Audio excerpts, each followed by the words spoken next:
Assalamualaikum warahmatullahi wabarakatuh. Suatu hari Abu Ishaq As-Sabi'i menangis. Lalu ia ditanya, "Mengapa Anda menangis?" Ia menjawab, "Kekuatanku telah hilang, solat telah luput dariku. Aku tak sanggup lagi solat sambil berdiri lama, kecuali hanya dengan membaca surat Al-Baqarah dan Ali Imran saja." Masya Allah, sungguh mengagumkan keadaan salafus sholih. Mereka menyesali sesuatu yang mereka anggap kecil, padahal itu adalah sesuatu yang sangat berat untuk kita lakukan saat ini. Sengaja kisah tersebut dikutip sebagai pengantar untuk membincangkan sekaligus mentafakuri satu hal, penyesalan. Penyesalan adalah hal yang lumrah, pernah dialami oleh siapapun. Yang berbeda tentu perkara yang disesalkan. Juga mengapa kita menyesal? Ada orang menyesal menjadi orang miskin karena dulunya merasa banyak peluang untuk menjadi kaya. Ada yang menyesal berpendidikan rendah karena dulunya banyak kesempatan untuk meraih pendidikan tinggi. Ada yang menyesal punya suami atau istri yang kurang tampan atau kurang cantik atau kurang kaya. Ada yang menyesal terlambat menikah dan punya anak. Ada yang menyesal karena harus kehilangan jabatan dan karir. Ada yang menyesal karena harus kehilangan harta. Ada yang menyesal karena bisnisnya merugi dan bangkrut. Ada yang menyesal karena ditinggal mati orang yang paling ia cintai, sementara ia merasa belum banyak memberi. Bahkan ada yang terus menyesali diri sepanjang hidupnya karena selalu merasa tidak beruntung, merasa selalu sial, demikian seterusnya. Umumnya, orang menyesal karena perkara-perkara dunia yang luput dari dirinya. Sangat jarang orang menyesal karena hilangnya atau kurangnya agama dari dirinya.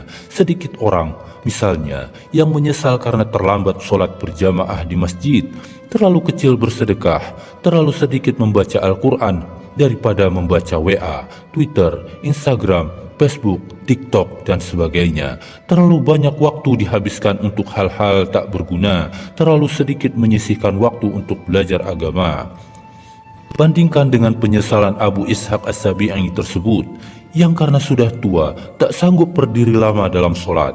Ia menyesal hanya bisa berdiri dalam sholat sekedar cukup untuk membaca surat Al-Fatihah, Al-Baqarah, dan Ali Imran saja. Saat yang sama, kita membaca surat Asy-Syam atau Al-A'la dalam sholat saja sudah merasa terlalu panjang. Bandingkan pula dengan penyesalan Imam Al-Ghazali, ia konon pernah ketinggalan sekali sholat malam. Pada saat yang sama kita, jangankan ketinggalan sholat malam, kesiangan sholat subuh pun masih bisa tertawa, sama sekali tak ada penyesalan.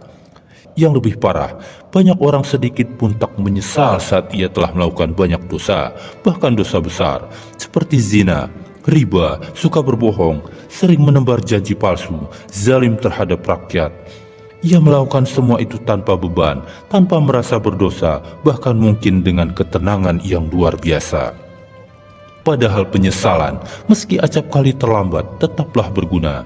Masih lumayan menyesal di dunia, masih mungkin untuk menebus rasa sesal, tentu dengan ikhtiar yang lebih baik, juga dengan tidak mengulangi kesalahan yang sama, yang menjadi sebab penyesalan terjadi.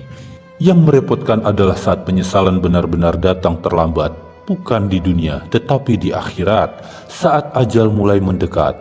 Tak lama kemudian sakaratul maut, lalu pada akhirnya jasad membujur kaku di liang lahat. Saat itu tak ada gunanya lagi rasa sesal, tak ada lagi kesempatan untuk bertobat. Yang ada hanyalah kesiapan menghadapi segala akibat, pahala atau dosa, nikmat surga atau azab neraka. Karena itu Rasulullah SAW mengingatkan bahwa tidak ada orang yang mati melainkan mereka menyesali hidupnya. Tidaklah seseorang mati melainkan ia akan menyesal. Orang-orang bertanya, "Ya Rasulullah, apa penyesalannya?" Beliau menjawab, "Jika ia orang baik, ia menyesal mengapa tidak lebih banyak lagi kebaikannya. Jika ia orang jahat, ia menyesal mengapa tidak segera meninggalkan kejahatannya." Karena itu pula, marilah kita bersegera mengerjakan amal soleh dan ketaatan kepada Allah Subhanahu wa Ta'ala, berusaha melaksanakan hukum-hukum Allah di muka bumi. Itulah amalan orang-orang cerdik yang meyakini adanya kehidupan setelah umur di dunia ini berakhir. Mereka mengharapkan balasan terbaik di sisi Allah Subhanahu wa Ta'ala dengan menjadikan takwa sebagai bekal untuk mendapatkannya. Saat demikian, mereka akan terhindar dari penyesalan di akhirat.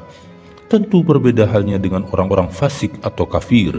Dunia mereka mungkin merasakan banyak kesenangan, hidup bahagia, tak pernah merasakan kesulitan, diliputi banyak kemudahan, harta berlimpah, posisi dan jabatan terpandang, presiden, menteri, anggota dewan, kepala daerah, pimpinan partai, pejabat teras, dan sebagainya. Namun, semua itu pasti tak ada artinya, bahkan bisa menjadi sesalan di akhirat. Saat di dunia dia membangkang kepada Allah Subhanahu wa Ta'ala, banyak bermaksiat kepadanya, mencampakkan syariahnya, berbuat zalim kepada rakyat. Saat itulah kebenaran firman Allah Subhanahu wa Ta'ala benar-benar nyata. Sungguh kami telah memperingatkan kalian siksa yang dekat. Pada hari manusia melihat apa yang telah diperbuat oleh kedua tangannya.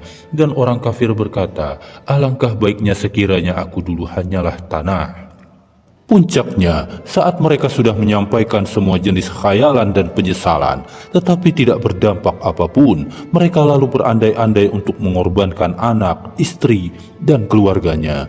Tentu demi satu hal, terhindar dari azabnya. Allah Subhanahu wa Ta'ala melukiskan hal ini. Orang kafir ingin sekali sekiranya dia dapat menebus dirinya dari azab hari itu dengan anak-anaknya, istrinya, saudaranya, dan keluarga yang melindungi dirinya di dunia, bahkan orang-orang di atas bumi seluruhnya. Kemudian berharap tebusan itu dapat menyelamatkan dirinya. Allah Subhanahu wa Ta'ala pun berfirman, pada hari itu diperlihatkan neraka jahanam. Pada hari itu sadarlah manusia, tetapi kesadarannya itu tidaklah berguna lagi bagi dirinya. Manusia berkata, alangkah baiknya seandainya dulu aku melakukan kebajikan untuk hidupku. Pada saat itulah, sebagaimana sabda Nabi SAW di atas, manusia benar-benar akan menyesal. Pelaku kebaikan akan menyesal, mengapa di dunia ia tidak lebih banyak lagi melakukan kebaikan. Pelaku kejahatan apalagi, dia akan amat menyesal, mengapa saat di dunia ia tidak berhenti melakukan kejahatan sejak awal.